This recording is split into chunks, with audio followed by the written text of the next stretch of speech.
Hi, hello. Welcome to the episode of Isaiah's Newsstand. It's your host, Isaiah Edwards. The date is June the 21st, 2025. Hopefully, this episode finds you well, in good spirits, and high hopes. As for me, I'm doing pretty good. We've been motoring through the day. I will say I still have back pain I'm dealing with, but overall doing okay. We're being strong. I don't know. We woke up. We did some laundry. That went well. No problems. No hiccups. After laundry, we went to the gym. It was another heavy lift day. Felt pretty good, outside of the back pain. I feel like I'm progressing. You always want to go faster. You always want to do more, and be where you fantasize about, right? But overall, I'm happy with the results as we kind of move week to week, month to month. So that's good. We love that. Let's see here. There's really not much to really report on the personal, in between this episode and the last. So we can go ahead and do our startup and get into some news.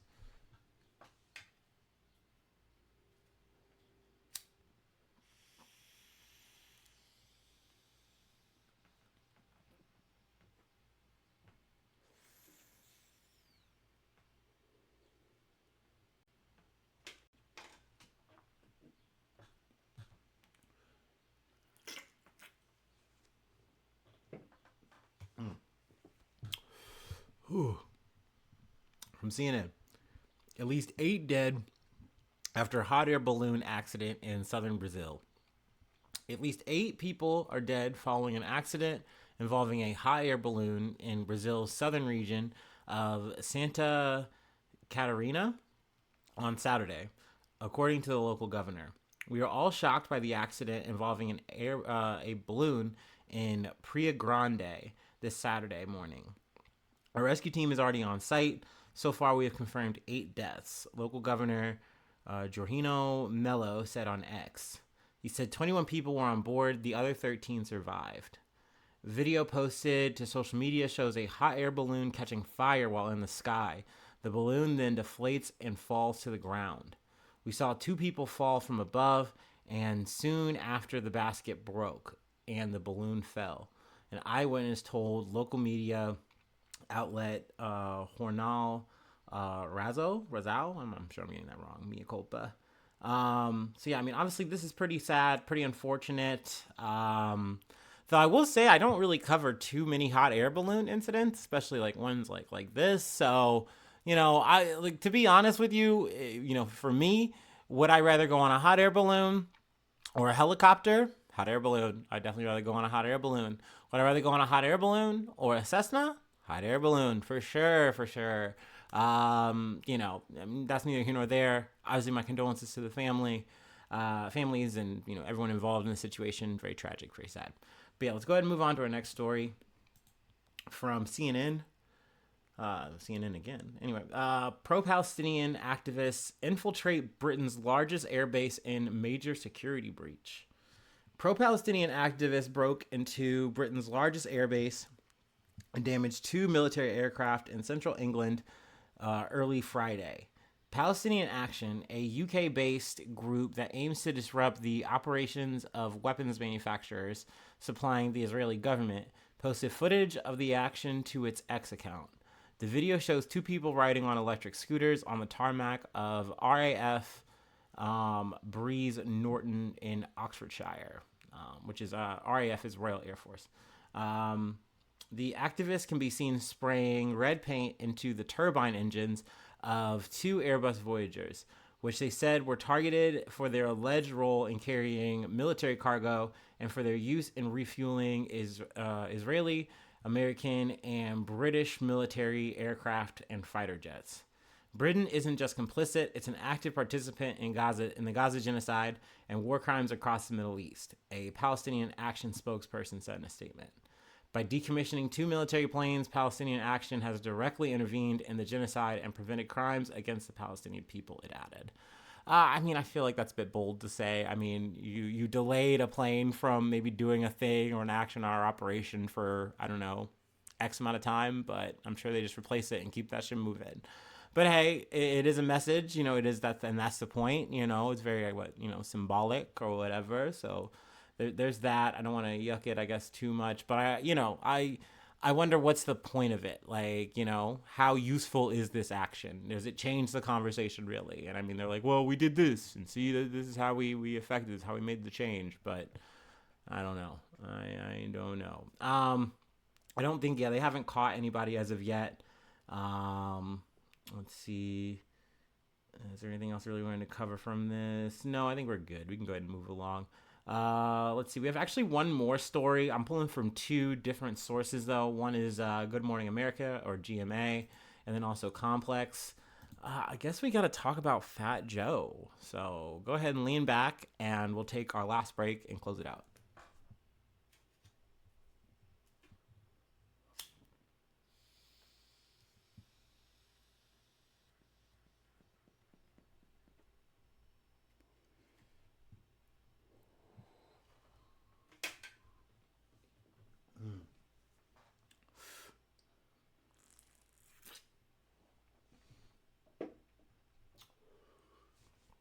Okay. Ooh. Fat Joe accused of sex trafficking fraud in new lawsuit. Joseph Fat Joe Cartinia, I'm sure I'm fucking his name up, but anyway, is being accused of sex trafficking, fraud, and more in a new lawsuit brought by a former employee.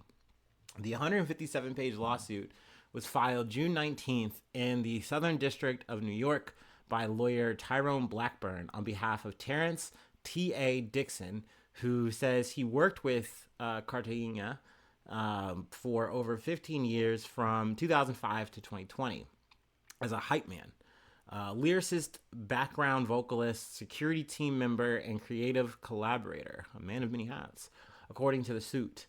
In the complaint, Dixon alleges that Cartagena, I'm just going to keep fucking that up. Anyway, and his associates systematically engaged in coercive labor exploitation, financial fraud, sexual manipulation, violent intimidation, and psychological coercion. Dixon claims he contributed lyrics, vocals, and creative direction to several of Cartagena's songs, including Congratulations and Ice Cream, without recognition or fair compensation.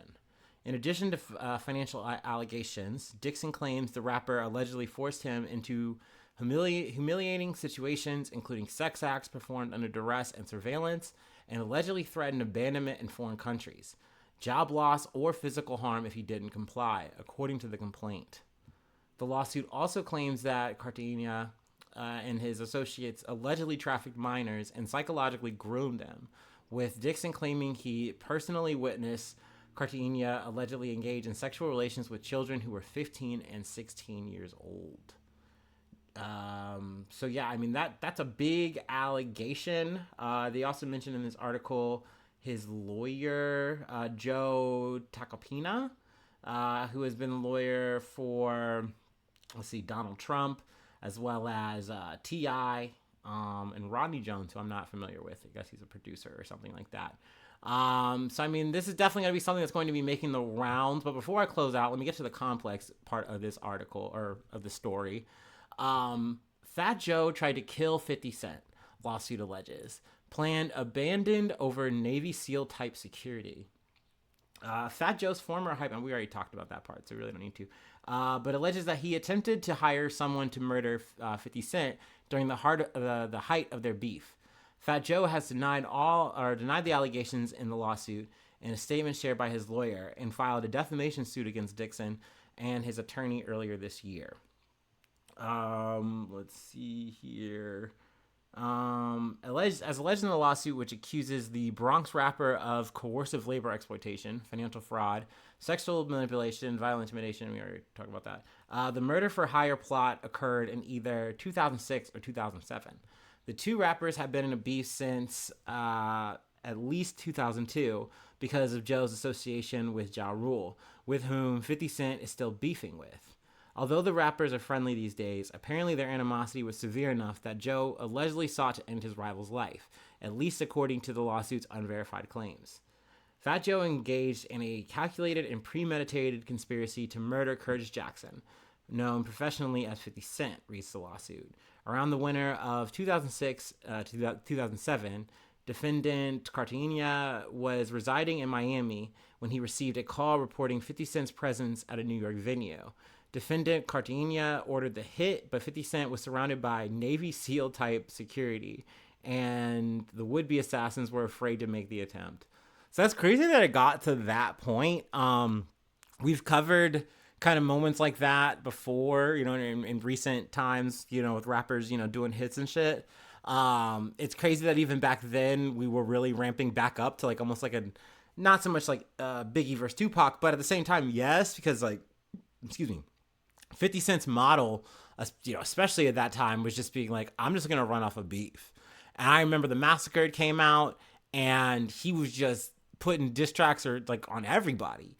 And that shit was landing. So I could definitely see Fat Joe doing this shit.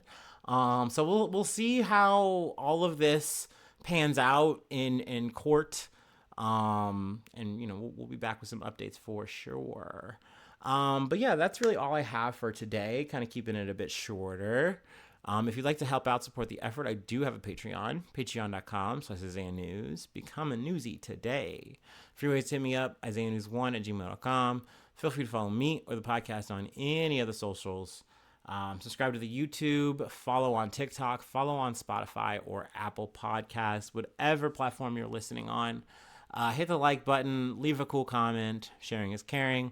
But I really just appreciate you listening. That's always cool. That's always awesome. So thanks so much for tuning in. Thanks so much for being a friend. And hopefully I see you soon for some more good news. I love ya. Bye-bye. Mwah.